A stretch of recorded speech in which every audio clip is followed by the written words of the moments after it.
Years ago, when I was 14, I had a really crazy experience when my friend came to sleep over.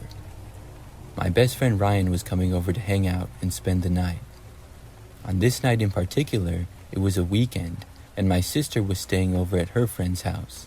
Meanwhile, my parents were there, but they went out for the night, and Ryan and I stayed at the house. We were just playing video games in my room, which was what we typically do when hanging out. After a while of this, I remember that there was a knock at the front door to the house. We paused the game and went down the hallway and over to the front door. I looked out of the window first, and I saw a woman standing there on the front step. She appeared to be sort of young and had shorter dark hair. I had never seen her before though. I ended up answering the door, and the woman told us that her car broke down and she needed some help. When I asked her what she needed help with, she asked if we could come over and look at her car.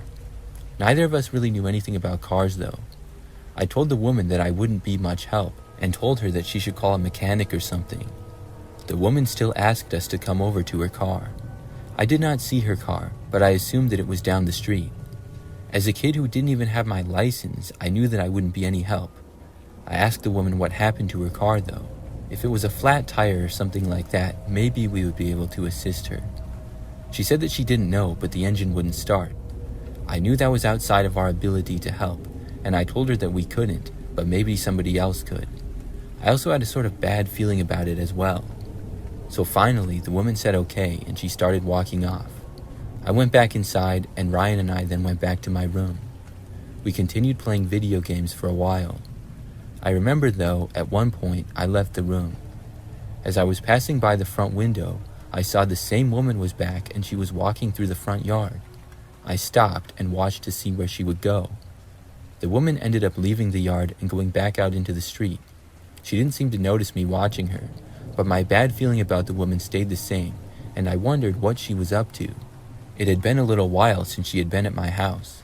I would have guessed that she would have kept going to the neighbors until somebody would help her or something. But after she left the property, I just continued on.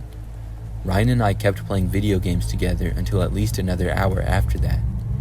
As we were both sitting in my bedroom, we had a view of my window into the backyard a little. Both at once, we noticed movement in the backyard. After a closer look, we noticed that the woman was now walking in the backyard. I really couldn't believe that she was back yet again. We stopped our game and both walked over to the window. The woman walked through the yard and towards the back side of the house. She was not heading directly towards us, but possibly towards the back door, which was down a ways. I opened my window just a crack and yelled to the woman, asking her what she was doing. The woman instantly stopped and then looked over at us. She said once again that her car broke down. Then she started walking over to us at the window, and I could hear her asking if we could come help with her car. I couldn't believe that she was asking us again, and I wondered if the woman was either on drugs or if something was wrong with her. I told her that she had already asked us that. The woman walked all the way until she was right on the other side of the window though, and then she continued. She asked us if we could come out and go over to her car and help her with it. I told her no again and asked her to leave our yard. When the woman stayed there, I told her that I was going to call the police and they could help her with her car situation. After hearing that, it seemed to anger the woman. She said no very loudly. When I asked why not, the woman then made a fist and punched the window extremely hard. Ryan and I both jumped back. Then the woman took off running, seeming to sprint as fast as she could out of the yard.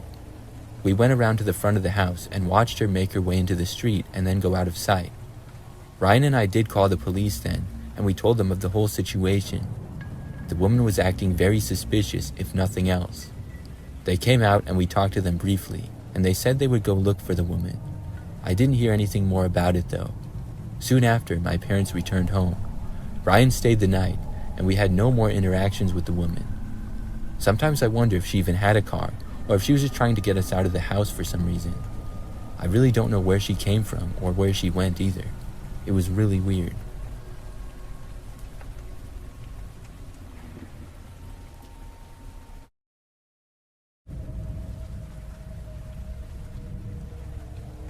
This happened back when I was 12 years old. I was going to a sleepover at my best friend Julia's house. I remember that I went over to her house in the afternoon, and in the early evening we went to this park. There was a park within walking distance of her house, and it was just a few blocks away. It would take less than 10 minutes to get there along the sidewalks. Julia and I both played softball together, so we went to the park to practice. The two of us walked there, and when we got to the park, we were the only ones there. It had one softball field, a few benches, a large open area of grass, and some trees scattered around. The park was surrounded by the residential neighborhood. So we started playing catch and did some fielding practice as well. Probably like 45 minutes into being there, only a few people had passed by. Occasionally somebody would walk their dog through the park or something like that. But then there was this man who we noticed. He walked to the park and was wearing sunglasses. The guy then went and sat down at this bench not far from the field. He sat down and just started watching us. We continued, not thinking too much of it. I didn't look at the guy for a long time. Probably 30 to 45 minutes after that, though, he was still there, and that's when we were about done. We then got our stuff and started walking back to Julia's house. Now we had to walk past the man because the bench that he was on was right next to the walking path. We did, and not long after, he got up and seemed to start following us. Because as we walked on the sidewalk and left the park, we could hear the guy about 30 or 40 feet back. Neither of us said anything, but when we turned and went up a block and the guy was still there, I think we were both thinking the same thing.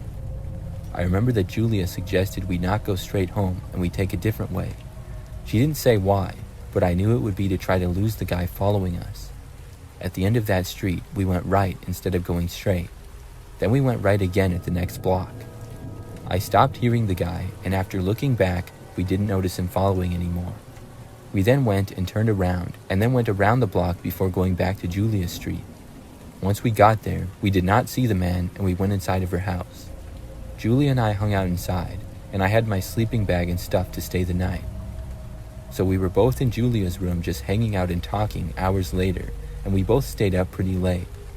We were the only ones still up by probably midnight. Julia's bedroom was at the front side of the house. I remember that her blinds were closed, but at one point she got up and looked out of the window. She then told me that she could see that creepy guy that was following us. I thought that she was joking at first, but as she kept looking outside, I got up to see for myself.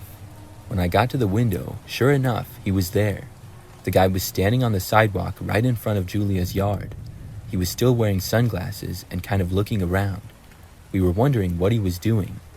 Then he appeared to look over at us and notice us. We both ducked down immediately as fast as we could. After a few moments, Julia carefully looked up and slightly opened the blinds again.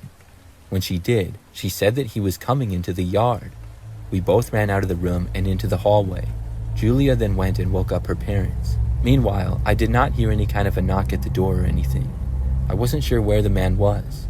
A few minutes later, Julia's dad went outside to look for the guy, but he was gone by then. We thought about calling the police, but did not. For the rest of the time, the guy did not return. Neither of us saw him again, but it still creeps me out to think back to it.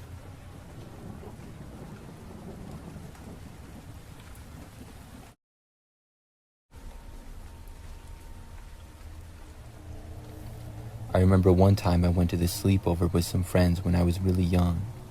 I'm pretty sure it was one of the kids' birthdays. I don't even remember who all was there though.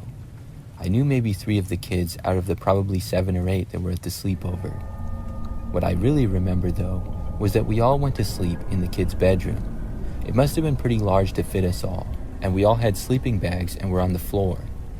I fell asleep that night around the time everybody else did, but I remember that I randomly woke up in the night. After being really confused and groggy for a few seconds because I was not waking up at my house, I remembered things. I was at the sleepover still, and it was still the middle of the night. I just looked around the mostly dark room.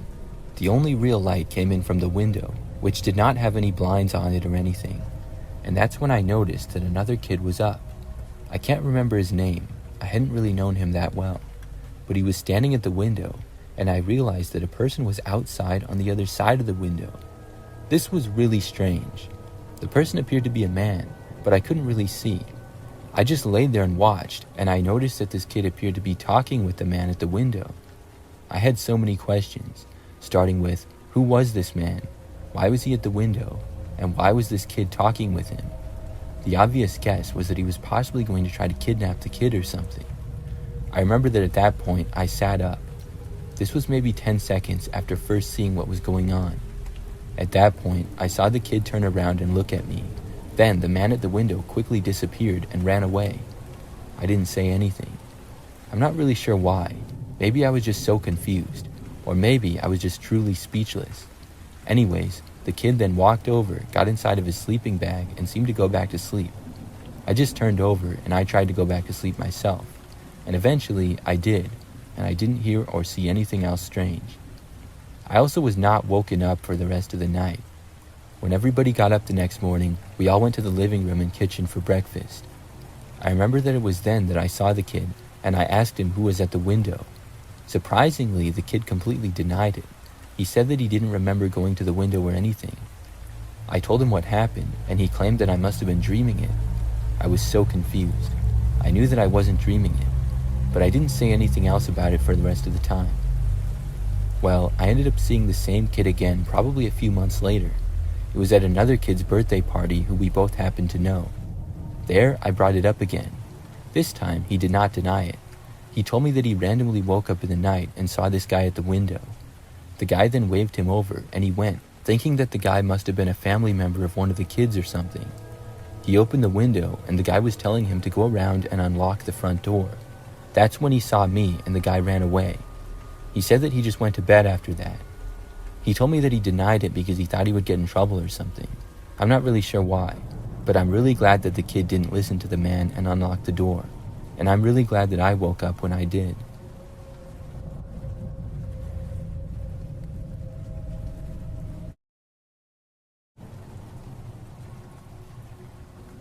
This happened back when I was 8 years old. Back then, I had a friend named Max. Max and I were friends from school and would hang out at each other's houses. I remember that one Friday night, I got invited to sleep over at his house. For the most part, Max's family had a pretty average house in a common neighborhood. The living room of the house was at the front end, and the kitchen was towards the back. The bedrooms were located upstairs. So I went to his house after school with my sleeping bag, toothbrush, and some other stuff. My mom was going to pick me up from his house the next morning. When I got there, I remember I had pizza with Max and his family and we hung out. Later on in the night, I don't remember exactly why, but for some reason we were going to sleep in the living room. Maybe it was because that's where the TV was, or maybe it was just because there was more space there. But both Max and I put our sleeping bags on the floor down in the living room. When it got late, Max's parents and sister went up to bed, and the two of us hung out in the living room. We didn't stay up that much longer though, because Max got tired pretty quickly. I remember that he got into his sleeping bag and was soon out. I, on the other hand, was not that tired. I remember laying down, getting under my covers, and closing my eyes, but for some reason, I just couldn't sleep. I really didn't feel tired at all. I didn't have a cell phone or anything way back then, so I was pretty bored. I was just laying there in the dark, looking around the living room, or trying to sleep. This went on for what felt like a really long time. I would say that it was at least 30 minutes to an hour. The house was very dark, and also completely silent. Then, suddenly, out of nowhere, I heard the sound of the garage door open. It was the door that led from the garage to the pantry, which was next to the dining room. When I heard it, I was really surprised. I had no idea who that would be. For a moment, I thought maybe it was Max's father, but I had literally seen everybody in his family go up to bed in the other direction. I also could not see the garage door from where I was. You see, the living room was completely closed off from that part of the house. You had to go around a corner and enter the kitchen. Then you would have a view of the dining room and pantry area. I could only see a small part of the kitchen from where I was, and it was the opposite direction. After I heard the door open, I briefly heard footsteps, which were really quiet, but then things were pretty much silent again. I quickly became really nervous, fearing that it might be an intruder. I was expecting whoever it was to probably walk through the kitchen and either go into the living room or go upstairs. Either way, that would be walking by me if they did. I laid in my sleeping bag and did not make a sound at all, but I did look over to the corner. I didn't see anything, but I was half expecting to see somebody walk around the corner at any moment. but as I continued to watch, I didn't see anyone. I did not hear anything more either. I definitely was not tired now.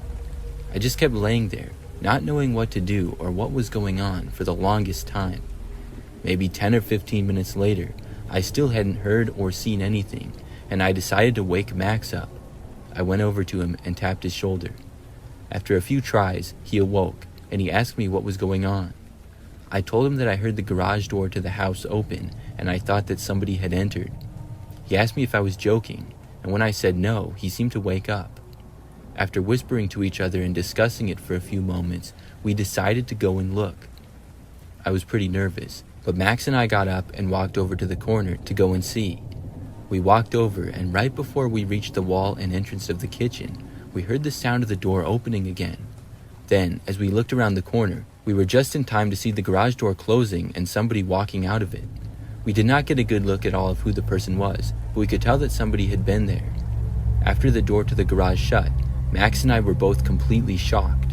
Max then ran over to the garage door and locked it. After that, he sprinted back over to the living room and said he was going to wake up his parents. I waited in the living room as Max went upstairs and returned about a minute later with his parents. They came down, and Max's father walked into the garage. We discussed what happened with his mother, and a few minutes later, his father returned inside. He said that whoever was there had left. Max's father even looked around the backyard a little bit and was confident that he didn't see anyone. At that point, everybody pretty much went back to bed. Max's parents went back upstairs, and Max and I got back into our sleeping bags. Now, Max once again fell asleep relatively fast, and I once more could not. I laid there awake for at least another 30 minutes. Things were completely silent. However, I finally started to feel relaxed and even a little bit sleepy. But just then, those feelings were interrupted when I heard the garage doorknob turn. With it being locked though, the door did not open. I figured that the person was back. Luckily, they were not able to get inside. I just heard them try the door that one time. I kept laying there and listening. There were no more noises. Eventually, I was able to fall asleep. The next morning, I told Max about hearing the doorknob turn again the previous night. We told his parents as well, and his dad searched the entire property. However, whoever had been there must have actually been gone then, because he didn't find anything. My mom soon came and picked me up after that. I didn't really hear anything more of it from Max. I stayed over at his house a few more times, and nothing like that ever happened again.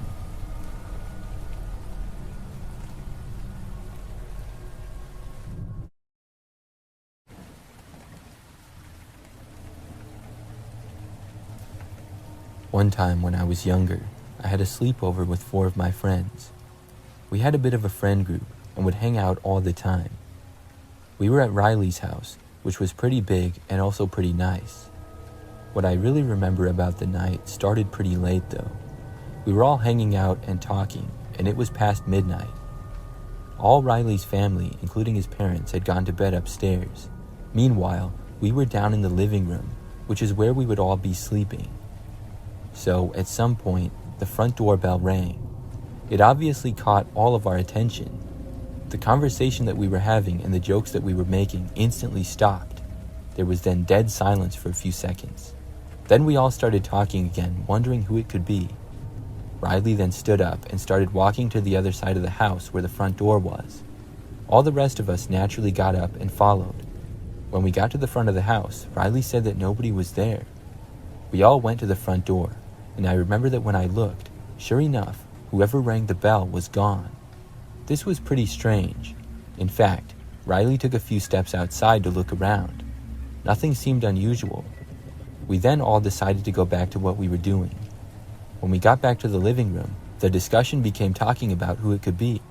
Some of us thought that it was maybe another friend pranking us. After talking for probably another 10 to 20 minutes, the doorbell suddenly rang again. This time, we all got up at once and headed again to the front of the house. When we got there, once more, nobody was seen outside. Riley opened up the door again. This time, though, all 5 of us went outside and looked around. We looked around the front yard and into the street a little bit, and even went around to the backyard. After a thorough inspection, though, we did not come up with anything. We all then went back inside and back to the living room again. It seemed as though whoever was doing this had gotten away with it. Probably another 10 or 20 minutes went by. Then, all of a sudden, we heard another noise. It was not a doorbell though. It was the sound of the front door opening.